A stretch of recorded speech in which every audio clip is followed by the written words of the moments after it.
కీమా ముట్టీలు ఎప్పుడైనా తిన్నారా? నేనైతే ఇదే ఫస్ట్ టైం వింటున్నా, ఇక తింటా కూడా. అయితే ఇలా వేసుకుని ఏంటి అంటే గసగసాలు, కాజు, బాదం, ఉప్పు, పసుపు, కారం, లట్టు, పొట్టు అన్నీ మిక్సీలో వేసుకొని రుబ్బుకోవాలి. ఇక ఆ పేస్ట్ కొంచెం అయితే పక్క పెట్టుకొని మన కీమా ఉంది కదా, ఆ కీమాని కూడా ఆ పేస్ట్లో కలుపుకొని ఒక్కసారి జై పారేయాలి.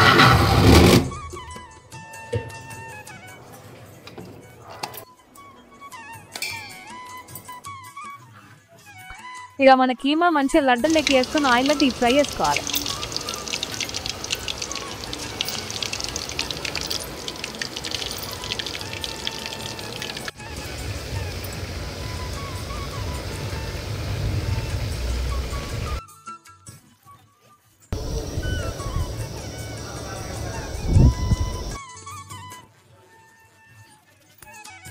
ఇక నెక్స్ట్ ఇంకో గిన్నె పెట్టుకొని ఆ ఉల్లిగడ్డలు మంచిగా ఫ్రై చేసుకొని ఆ తర్వాత ఇక మనం ఫస్ట్ పేస్ట్ చేసుకున్నాం చూడు, ఆ పేస్ట్ తీసి ఆ నూనెలో పడేసి అది కొంచెం మంచిగా మసలినాక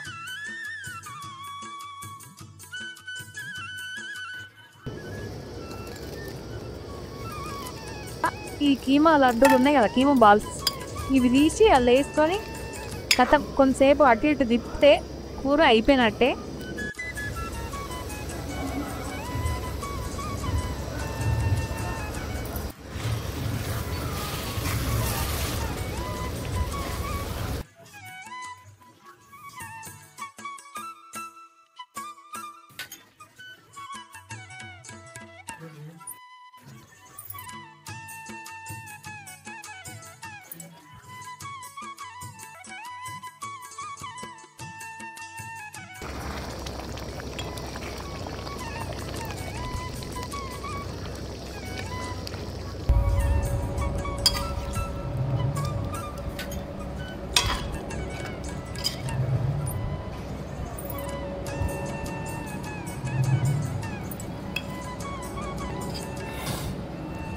ఇక వేడి వేడి బగారన్నంలా కీమా బాల్స్ అదే కీమా ముట్టీల కర్రీ తిన్నా నాకైతే మస్తు అనిపించింది.